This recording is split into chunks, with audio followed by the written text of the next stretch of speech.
One. Right. We're live. Hey.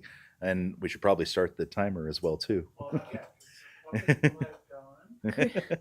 Chris is just like, no, Yeah, it can wait a minute. it could wait a minute. Record. Yep.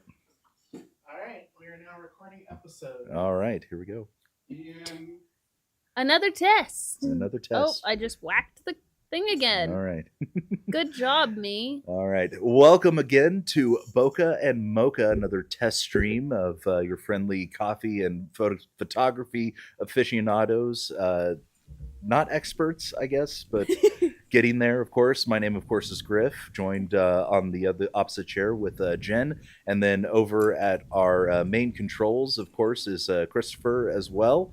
As soon as he is able to hit that button and say hi to everybody. We're still, of course, doing our test stream to work out some kinks before we go fully live and fully recorded and fully uploaded, of course. But if you're popping in on our test stream, welcome in, and thank you for joining us, all of you camera and coffee lovers out there. And with this being a test stream, we have no set topic that we're going to be talking about at all. We're just again trying to work out some kinks and get into it. But what have you guys been up to photography wise for the past week or so since we last did our last one? Oh. I took a couple photos of my dogs the other day when they were doing some weird stuff. Mhm. I got a picture of both of them playing the other day, and it was midway through one of them trying to bite the other, and so she looks like a demon just possessed her. And but there's that, and then I got a pretty decent photo of my hedgehog, even though she's not photogenic, but she's also just a little hermit, like her mother sometimes. So yeah. But okay, so that photo of your dog, so probably high shutter speed to capture that in motion with very little motion blur and everything. How are you adjusting to the lighting triangle of photography? For those of you who are fairly new, Jen is within her first year of learning the trade of photography. So, and one of the core elements, of course, is the lighting triangle, if you will. And it was pretty difficult to get my settings to actually function properly because for some reason my lights in my house were not adequate. But I managed to get my settings in the right area and frame to be able to get a good one. I'll have to see if I can find it later today on my camera. I mean, my camera's been in use very, very little so far. I have done a no. I'm still shooting on full manual, but that's with an asterisk, if you will, because I do auto ISO. I know that's a big controversial topic, but I don't know. Like I like dialing in my shutter speed and my aperture, but I let the ISO do its thing because, in all honesty, especially as a street photographer, a little bit of grain is fine. A little bit of noise is fine. Yep. It kind of adds to, and we'll probably talk into this a little bit more on the street photography kind of thing because the noise kind of adds a little bit to the vintage feel of it. Now you can still have too much noise, of course. Yeah, but we'll probably get into that a little bit there. But Chris, what have you been up to on the in the week since our last filming? Well, mainly I've been working on trying to get all of this going. Sorry, I'm still trying to get my microphone to work. There it goes. It's still photography related. Yeah. I've been working on that, and pretty much we're doing a lot of programming. For those who are on the stream, you notice that our overlays aren't working. We had them working up until about like a minute before we started. More like 10-15 minutes or so, give or take. And then it's about 10-15 minutes of troubleshooting. And it's like, that O'Reilly clip, we'll just do it live. Yeah. Yeah, I'm still trying to get a lot of that figured out. I know that it's not easy. We love technology until it doesn't work. Yeah. Yeah, and of course my microphone is not picking up as much as I'd want, so I Yeah. keep having to adjust. But then I have to pull it away. There we go. The struggle of life. The struggle of That's life. why we're doing these test streams, of course. So Yes, but no. So that's pretty much what I've been doing. I sent you guys the photos when I got them done, of course. But I went on a little. President's Day was on Monday, and Mhm. the kids were out of school. So after I got off of my main job, if you will, I went and picked them up and took them out to local landmark, Monument Rocks. But I say local, it's about 2 miles away or 2 hours away. I should say. Yeah, if only it was 2 miles away, 2 hours away. But took the boys out there and did a little bit of photography, and yeah, that's a result right there. I'm very, very pleased with that one. And that is a really pretty photo. Yeah. Now, Even with that cloud cover and Mhm. the sun shining through, that just makes it even more perfect with all the shadows, and you can see all the depth. Mm-hmm. Yeah, and that one was taken. I believe that particular one was taken on my. I think I was using either my 24 or my 18 on that one. I don't 100% remember off the top of my head, but because I shoot in primes, that's what that's why I Mhm. shoot mostly is in prime lenses. I do have one zoom that I got specifically to try and do wildlife photography and sports photography as well. But as a street and a portrait photographer, I like my primes. That's it is what it is. Ooh, I like that little smaller action there and everything. Now here's a question for the both of you. Uh, can you guys tell what a main thing that I've done in Lightroom for this shot? What's a big tell for that? Chris probably has a better inkling than. Did you sharpen? I mean, yeah, of course. Most of the I time, I can see some noise up top in your clouds, Mhm. but that's okay because your main focal point is the rock itself. Yeah. Um, you messed with your colors a little bit. Hmm? White balance. Not so much. Not really the white. Not Oh so much my. in the white balance. What, Chris? Do you have any Yellow thoughts on balance. what I did?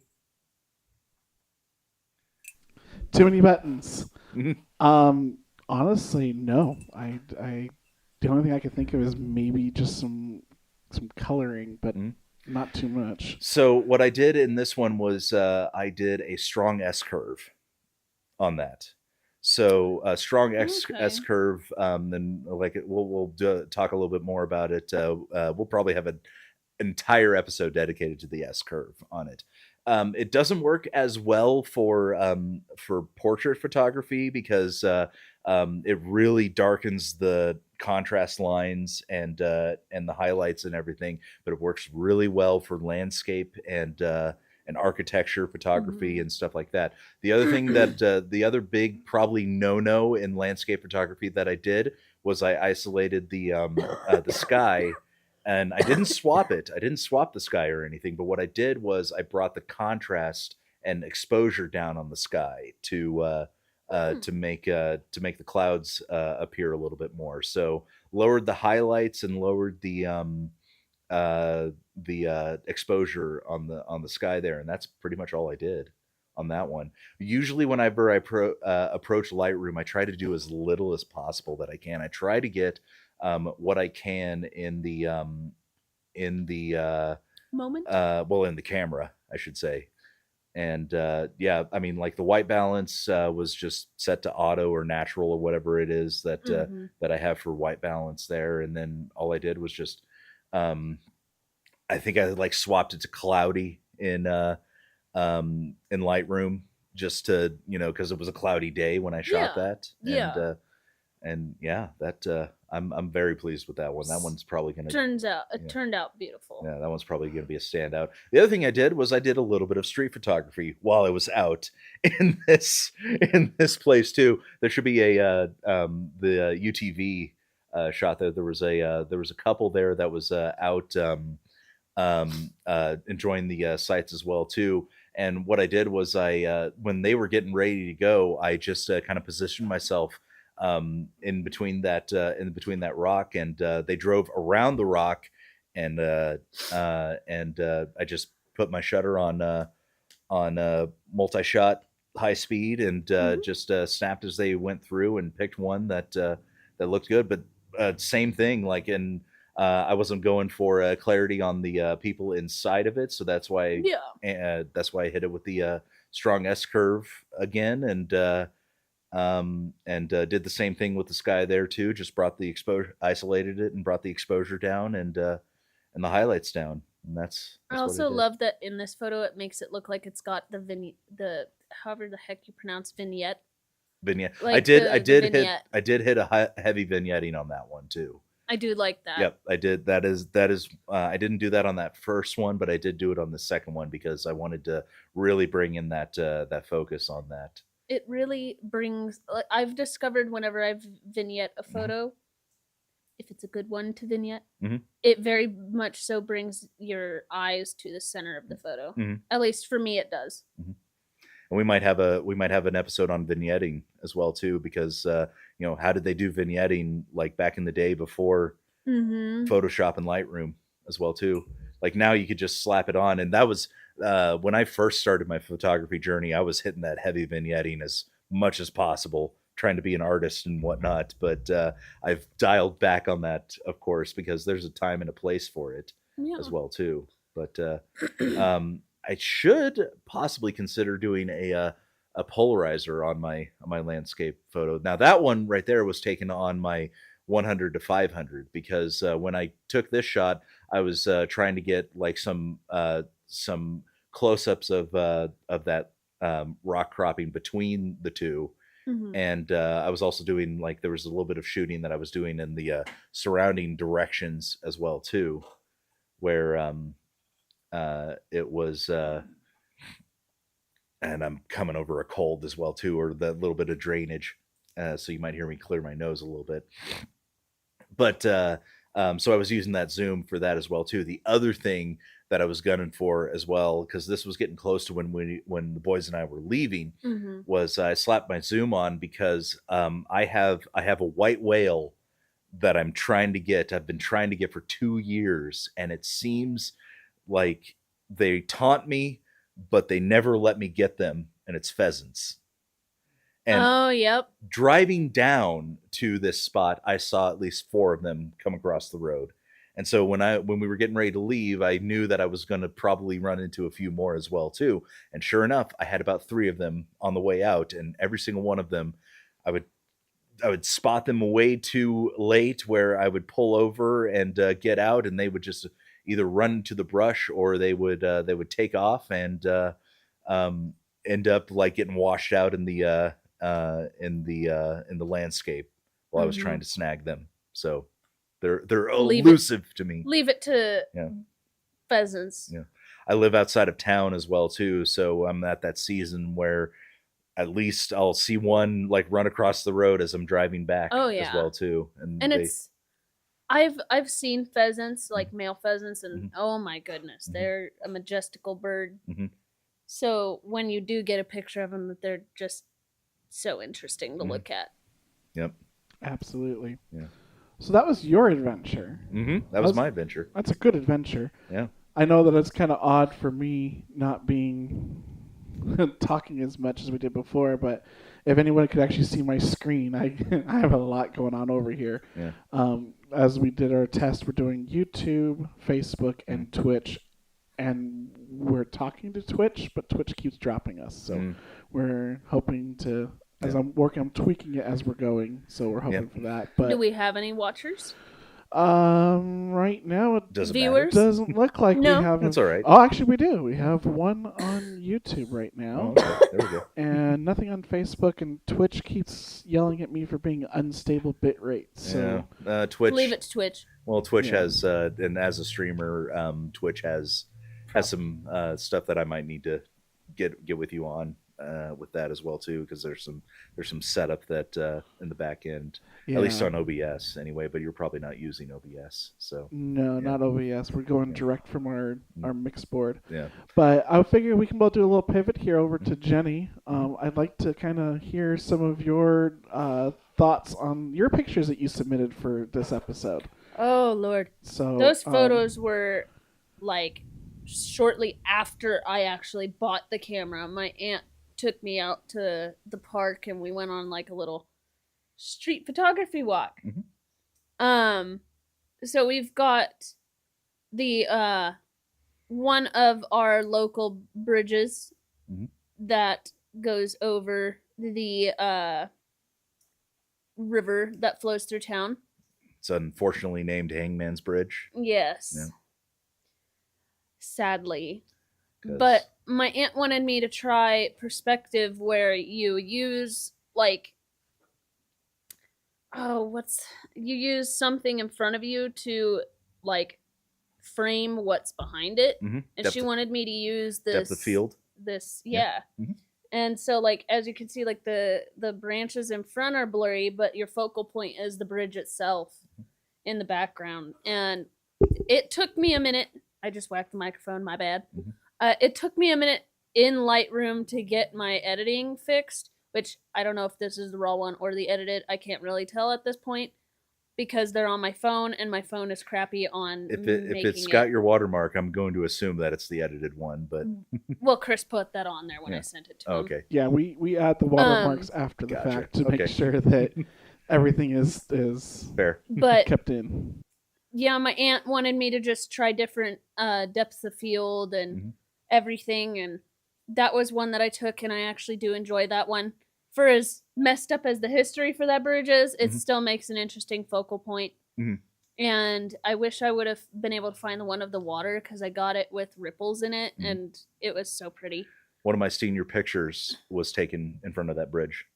Really? Yeah, I had a guitar slung on my back, and I was walking down the railroad tracks.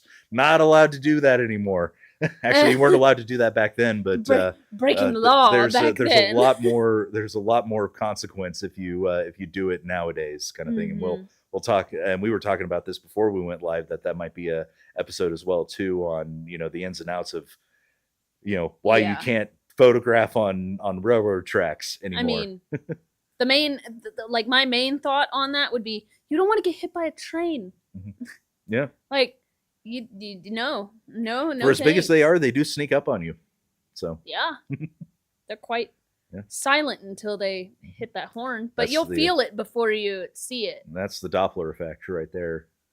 At least that's what I've discovered because I was a stupid child once Mhm. and played chicken on Ugh. railroad tracks. Oof. Don't do this. Um, We do not condone this. I by the do way. not condone this. I was a stupid kid. Yeah. Yeah. But I think we're all a stupid child at least once in our Yeah. lives. And the photo Chris just pulled up now, this was under one of the bridges going across the river as well. And I've never really seen a lot of graffiti other than under those bridges. Mhm. And I just saw the eyes and I'm like, you know what, this would be interesting because you've got so many different colors of paint here. Mhm. And and going into Lightroom and editing it to really kind of brighten it, but Mhm. not too bright, not wash it out. Mhm. It really made it kind of come together, and it's still one of my favorite ones for a test photo. Mhm. As much as I wish the eyeballs were proportional and the same color, but you know what? Everybody's that's on the art graffiti style artist. is different. And yeah, graffiti artists are interesting. It's an art form in itself, though, too. As illegal as it is to be painting on something that isn't yours, but But there's a whole culture behind it, though, too. mhm. And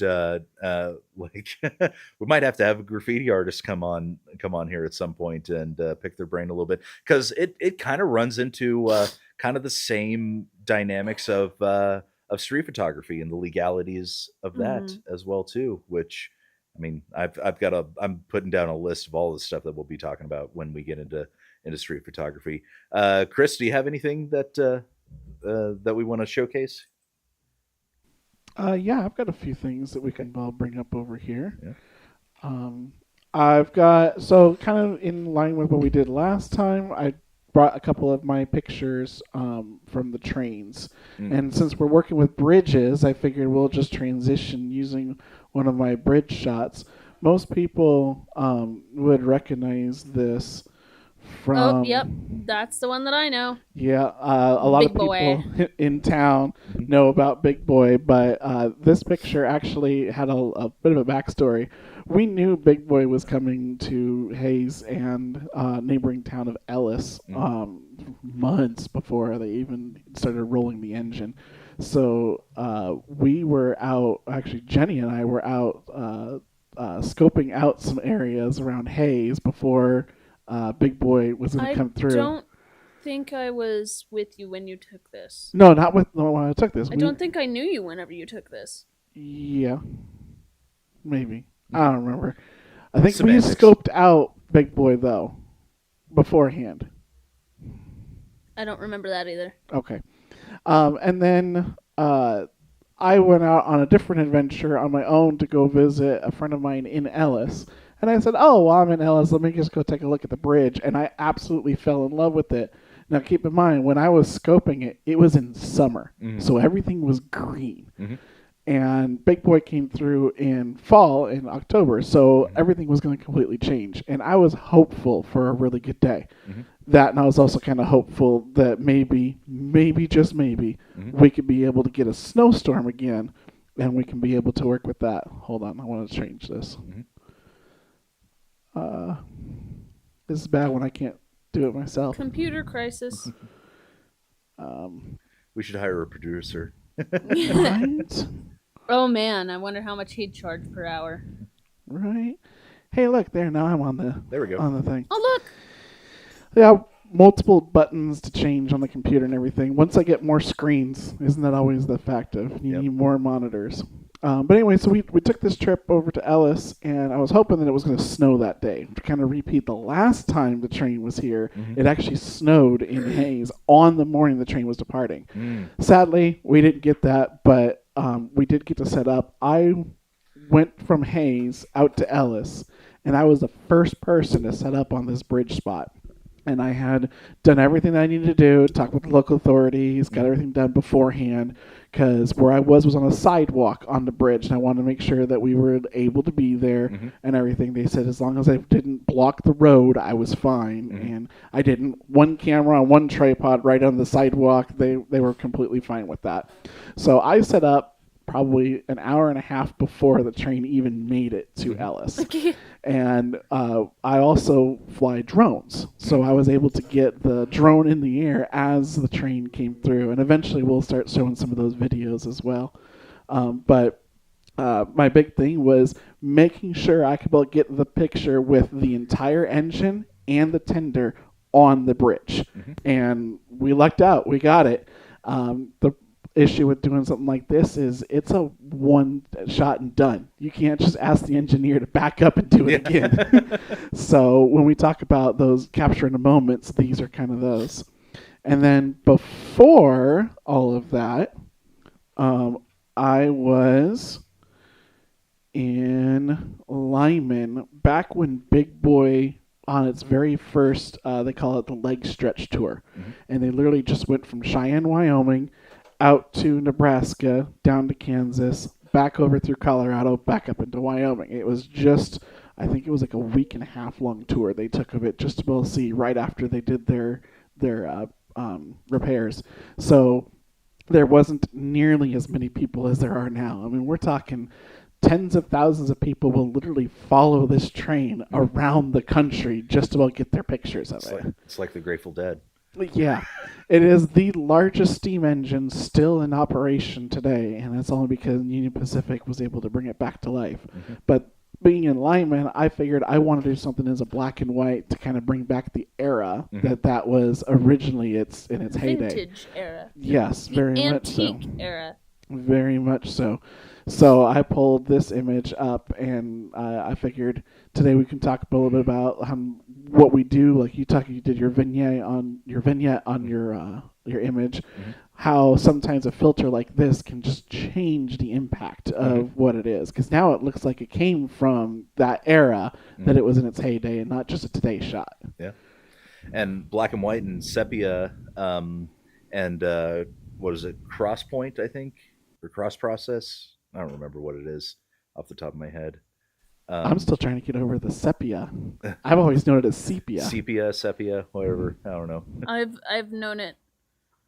Well, I knew about sepia, but Mhm. there's also that like, is that the one that's the dull kind of The brown? kind of brown, yeah. Oh, I've always seen it as like the paint color Sierra. That makes sense. So, probably one of those words that you just kind of have been saying wrong the entire your entire lifetime, and then just Me completely with forgot. aluminum, and it's actually aluminium. Well, that's and a I'm just like, that's an "Excuse America me?" versus UK thing. So, It's like how we spell favorite in color. but yeah, going into the black and white, yeah. I mean, like that's just a simple train shot or bridge that I came across when I was in the Ozarks, and um, to be completely honest, like I went black and white with this one because I didn't know what else to do. This was in the middle or the end of December. There were no leaves left anywhere. Everything was brown. Everything was, you know, Gross color. gross colored and whatnot. So I did a black and white on this one just to make it stand out just a little bit and kind of allow you to catch some definition. But yeah, talking about filters and whatnot. I mean, that's definitely one of them. The other thing too, and the reason why like a lot of street photographers love black and white is because it's a lot more forgiving as well Mhm. too when it comes to motion blur and capturing those moments and everything too. And I don't know, but not that's not to say that like street photography is just black and white. It's just that's the reason why a lot of people favor it as Right. well too. So and I it even like using black and white filter on myself sometimes, Yeah. especially with like, especially if it's like, you know, this would look better this way, and Mhm. then you know you can just change it back if need be. Yeah. But And bringing up street photography, there's a story behind this one. This was in Eureka Springs. That's the Basin Park Hotel, and I captured this one. But I have a second edit or a second crop of this one as well too. That's a little bit more zoomed in, and you can see a figure on the balcony right there. And what happened was that I just got done doing a street portrait session with somebody that I was talking to at that, and I asked them if they wanted to do a portrait session with me, and they did. And as we were talking, I stopped in like mid sentence. I like stopped and took out my camera and shot this shot. Unfortunately, I only had my 85 at this point because you know I was just doing a street portrait session there, and so unfortunately, I had to like crop zoom this thing in a lot in order to get the person on the balcony. But that was what I was aiming for, was to, because the previous one was at its full 85 Mhm. millimeter, Mhm. and then I wanted to zoom in on that one, and I can't decide which one I want or which one I like more. Okay, so like personally, Mhm. me, I'm one that likes the bigger picture. Mhm. Granted, when it comes to like the fine minute detail of wanting a certain subject Mhm. for a certain thing, You're then also I like way away from the mic on this one. my bad. I had to stretch. My apologies. I was going to say, we're losing audio. We're losing audio. I like stuff with the bigger picture, so like being able to see. I would like to see. Thank you. Like with the whole building right there, Mhm. which it's just neat because the architecture of the building, Yeah. everything. I'm very much, I like old buildings like that, like made of limestone, Yep. made of granite. Like if I ever had a chance to go to Greece, you already know I'm going to Athens. But stuff like this with very interesting architecture, like the corner being rounded with kind of like the castle corner windows. And then whenever you get into your zoomed in one, and your focal point is on the person on the balcony. When I first sent this to Christopher way back when I sent this to him, I think you said you didn't even realize that there was another subject there until that third or that second crop. And it's the Mhm. same picture. It's just I just cropped it in on Lightroom, and I mean that's just the thing. Like with especially with street photography, is sometimes you get to a shot where it's like I could go either way, and I don't know which one. I personally think I like this far out one a little bit more, and maybe it could be something that I can touch up in Lightroom where I can illuminate the subject just a little bit more with that. But Mhm. again, though, that's like a black and white choice there too, because I had just got done doing a portrait session, Yeah. and so my settings were still on portrait session, and I just wanted to quickly grab this because that person was just literally out to like grab a quick puff on their vape and then go back in kind of thing, and I didn't want to miss that moment. And the person that I was talking to, and I still have some shots of them that I might showcase on here as well too. But they were like, I didn't even notice them, and I go, well, yeah, I think I heard somewhere that street photographers are almost impossible to pickpocket because our heads are on a swivel so much. We are just so aware, at least I try to be so aware of our surroundings and Spatial awareness. spatial awareness, exactly. So when we just see, or we try to see things in different places. But I mean, that puts us at our 30-minute mark right there. Yes, it does. If we wanted to highlight anything else, we could, or we can just call the test stream there. What do you think? If I can turn my microphone back on. Yeah. I think that we did such a great job for today's deal. I think that this is kind of where we'll do it for test. I did want to give an update to everyone here. I figured out Twitch.